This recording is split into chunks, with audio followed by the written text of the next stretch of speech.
is happening, Magnusites? Disney panics, huh? Ooh, boy.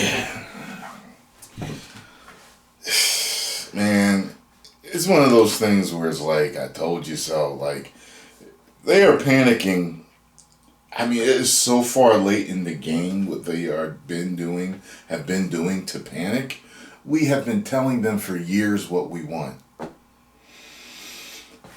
Check this out. You stole it. And you stole it. And then I stole it. It's called capitalism. You are so dumb. You are really dumb. For real. Nerdrotic.com. It's been 10 years, 4 months, and 30 days since Disney purchased Lucasfilm, and wow, what a ride it's been. The meticulous vandalization and destruction of some of our favorite characters and stories by Bob Chapek, Bob Iger, and Kathleen Kennedy has been particularly impressive. Greetings, you over 746,000 practitioners of common sense and the 40% who haven't subscribed yet. Let's talk about a giant billion-dollar corporation subsidiary who's a practitioner of ego, hubris, idiocy, incompetence, activism, and just about everything else except for what they're here to do. Entertain us. That will be Lucasfilm. After Bob Iger basically tricked George Lucas into selling Disney Star Wars, something he admitted to in his books, he immediately tossed George's story outlines for episodes 7, 8, and 9 of Star Wars. He tricked him? Are you serious? Please, someone send me an excerpt from the book, a screenshot that lets us know that he tricked him. And listen, I have heard over the years that people have said that the reason why George sold it is because he got so much backlash from his own fans about the prequels. Don't we wish he stayed? I wasn't a fan that had a problem with the prequels. It was only once I got online and started watching, being a YouTuber, you find out so much stuff because your followers send you stuff, and it's a different in the know when you're a YouTuber. I had no idea that people hated the prequels like that, and several people have said that was very instrumental in him selling it. It's sad that it's come to that, and in doing that, we got something much, much worse.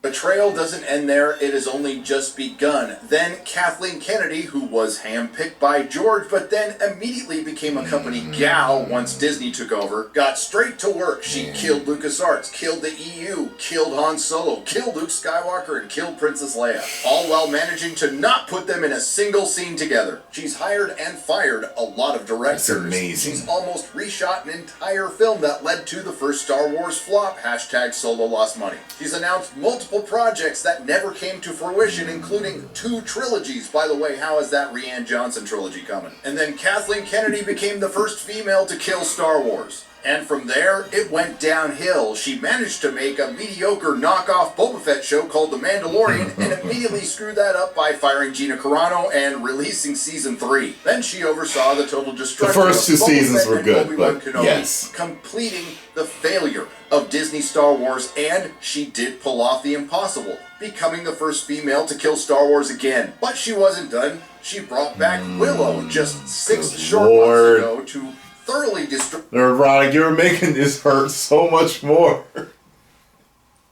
You're so detailed, man. That so much it was not only canceled, it was pulled off of the D+ platform altogether. And now it's Indiana Jones. I did not know that. Announced Indiana Jones 5 way back in March of 2016 with a July 19th, 2019 release date. It was met with a collective Why?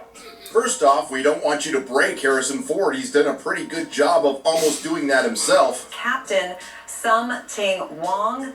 And second, what the hell made anybody think it's a good idea to bring back Indiana Jones after Kingdom of the Crystal Skull? The only good thing to come out of that movie was the South Park episode. Somebody do something! Why are they doing this? They're just taking Indiana Jones in there! They're raping him! I can't watch! Let's get out of here! Well, Indiana Jones. Oh no. What you doing in our next?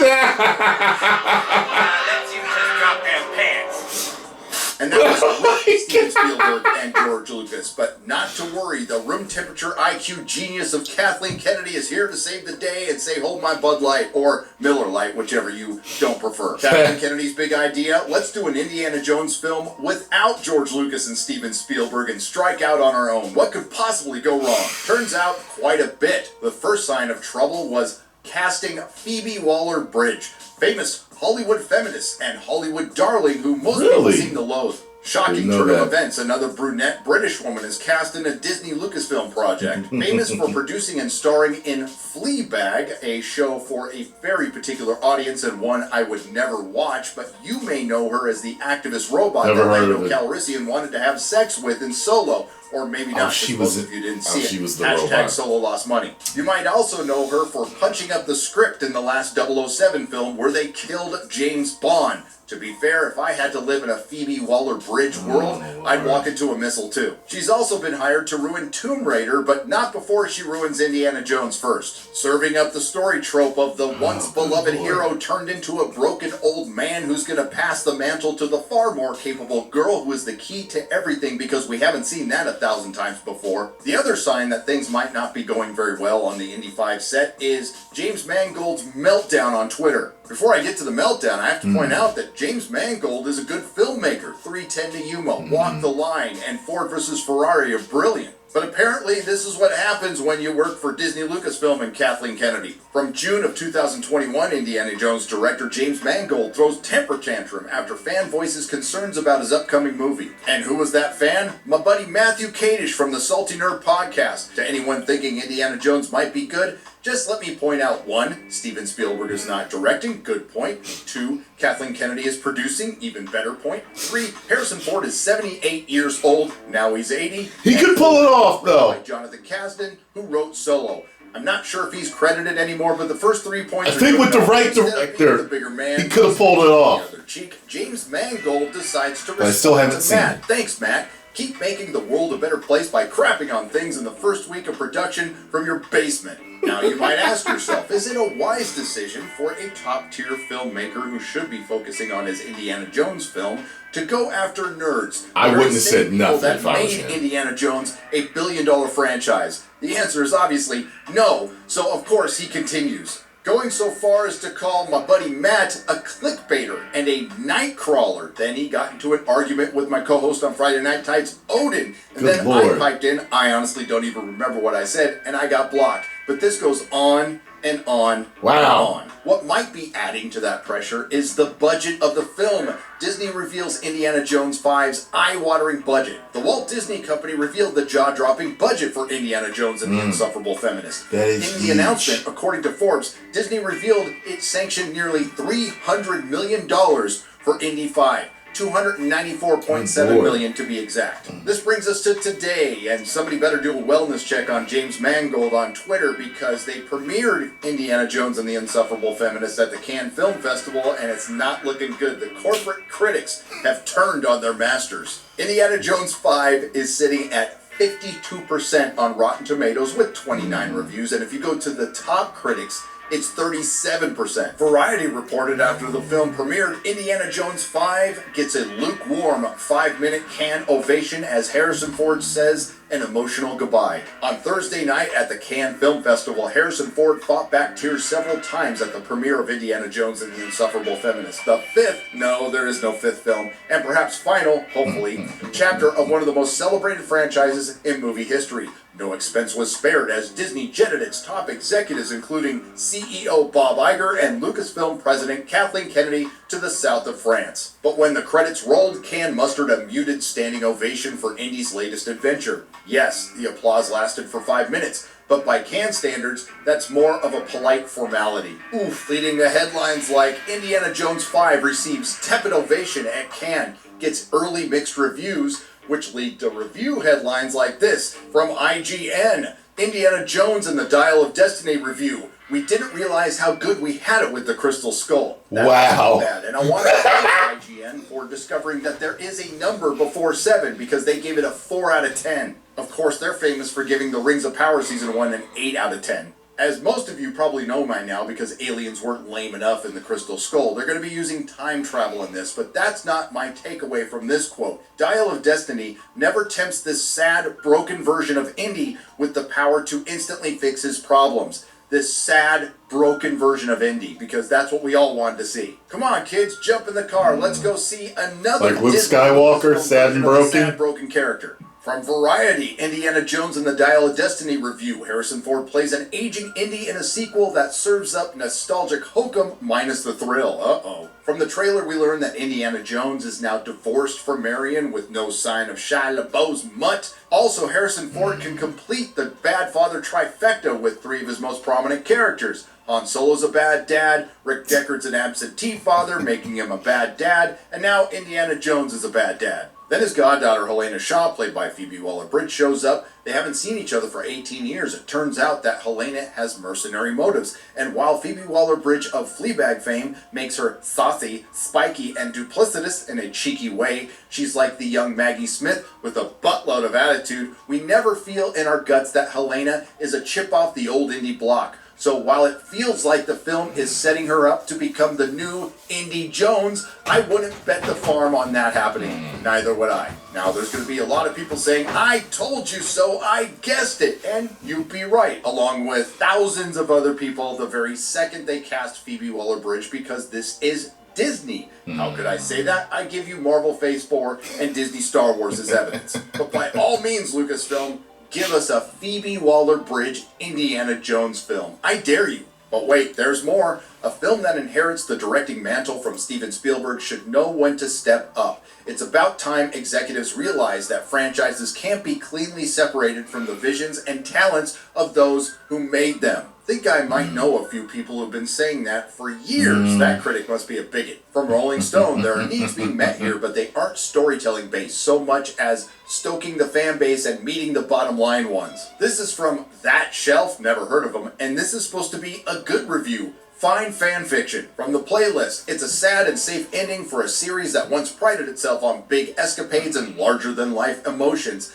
Dial of Destiny shows that some relics should just stay buried. From the Daily Telegraph, it ultimately feels like a counterfeit and priceless treasure. The shape and the gleam of it might be superficially convincing for a bit, but the shabbier craftsmanship gets all the more glaring the longer you look. Still, there are some Access Media holdouts like Vulture, which should be just behind Vox and the Daily Beast heading towards oblivion. How Indiana Jones and the Dial of Destiny can become a Top Gun Maverick level hit. That's all I can read of that. I value my brain cells, but the news doesn't get any better for Lucasfilm. The Dial of Destiny is now the worst reviewed Indiana Jones movie, and the BBC calls Indiana Jones and the Dial of Destiny a gloomy and depressing final act. Like another of Ford's so-called legacy sequel, Star Wars The Force Awakens, this one brings back old characters. John Rhys Davies' Sala has a pointless cameo, introduces new ones who are strangely similar to the old characters. Ethan Isidore plays a substandard copy of Short Round from Temple of Doom, and has an air of a film passing the torch or whip to the next generation. But it does all this in an even gloomier fashion than The Force Awakens did. I'm not sure how many fans want to see Indiana Jones as a broken, helpless old man who cowers in the corner while his patronizing goddaughter takes the lead. But that's what we're given, and it's as bleak as it sounds. Holy shit! To state the obvious, you're done as a franchise before they even got this one started. They could have made him a bad asshole, could have predicted this plot before you even put pen to paper. And the question remains that we've been asking for years now: how does Kathleen Kennedy still have a job? Split fan bases, destroyed characters, diminishing returns. Is Disney afraid to fire her because she's a woman? Are they afraid to fire her because of Spielberg? We sure know they're not afraid of George Lucas. Does she know where the bodies are buried? Does she have pictures on a secret hard drive? Your guess is as good as mine. Not firing Kathleen Kennedy years ago has cost Disney hundreds of millions of dollars and the potential of having increasing returns. But getting rid of Kathleen Kennedy now is utterly pointless. I actually want her to stay around to see the complete destruction of Lucasfilm right around the time they remake the original trilogy. But she did try to tell us, in a way, 10 years ago. From The Hollywood Reporter, January 30th, 2013. Kathleen Kennedy helped Lincoln nab 12 Oscar nominations. I'm sure Spielberg had something to do with that too. Runs Lucasfilm and breaks her silence on Star Wars landing Jar Jar Abrams to direct. I don't analyze things, I just do them. I guess we'll all find out if Indiana Jones and the Insufferable Feminist is a turd or not when it comes out June 30th, but things aren't looking that good. But when it's all said and done, this will probably end up being a fart in the wind, and I want you to remember this. Internalize it. There are only 3 Indiana Jones films: Raiders of the Lost Ark, Temple of Doom, and The Last Crusade. If you like what you heard, please like, share, and subscribe. If you didn't like what you heard, I thank you for listening this long. I'll see you in the next video. Nerderotic.com. Yeah, those first 3, and you know, the Crystal Skull, I actually enjoyed myself, but it felt like it didn't belong. It did. It felt like it didn't belong in the whole, you know, quadrilogy or whatever you want to call it. It just, yeah. Man, I am so, like, I think it's like a big old plan. I think it's a bunch of sociology professors that are billionaires that are running this social experiment on destroying all the heroes of a particular couple of generations or whatever, and seeing how they behave when you destroy their heroes. That's what I think it is. Doing it in the comic books and TV and movies. Let's see what happens. Let's see what will make them eventually break.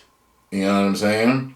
Now, this makes me think, these are all Bud Light decisions, okay? If you know anything about what's going on with Bud Light, I call them Bud Light decisions. That's what they will all be referred to from now on. So you hear me talk about something like, okay, so today Marvel made another Bud Light decision and said this. This was always going to be from now on.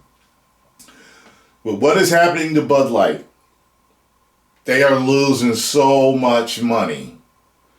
And it seems like they're not recovering. Like, people are not playing. People are at a point where they are done with Bud Light. This can and will start happening to other companies. I'm hearing Target is feeling it right now. We already know Disney's feeling it. But how much more do they need to feel it before they finally get it? You got other companies feeling it. People don't want you to keep destroying their characters. They don't. Okay? Just please. Just do what made you successful. And you'll be fine. And you can continue to make brand new characters to fill different other categories, and we'll be fine. Just and know your fan base. Put what belongs in particular movies for your particular fan bases. There's other movies that can have other stuff. But you can't keep doing this stuff, man. People, okay? I ain't even mad. I'm like that meme of the little girl watching the house burn down. I'm just like, man, if y'all don't... The little girl in that meme seems to be happy to see the house burning. I'm not happy to see the house burning because I've loved all of these properties since I was a child. And it's like, you know, it's horrible. Remember when we used to say, it is such a great time to be alive as a superhero fan, as a movie fan. We're just seeing so many things starting to happen. And then around the time of slightly before and then after Endgame, we just started to see all this stuff get destroyed. And it's like, oh my God. I can't remember when The Last Jedi came out. Can't remember if it was before or after Endgame. If it did, then it was before Endgame. You know what I'm saying? Just so much garbage, man. Thank you, Neurotic. You always make great videos, man. I've been watching you for years, bruh. Get over there and subscribe to Neurotic. Tell him Tyrone Magnus sent you. And if you have anything to add in the comment section, hit the like button, subscribe, and share, and do your thing. 10 million subscribers. Woo!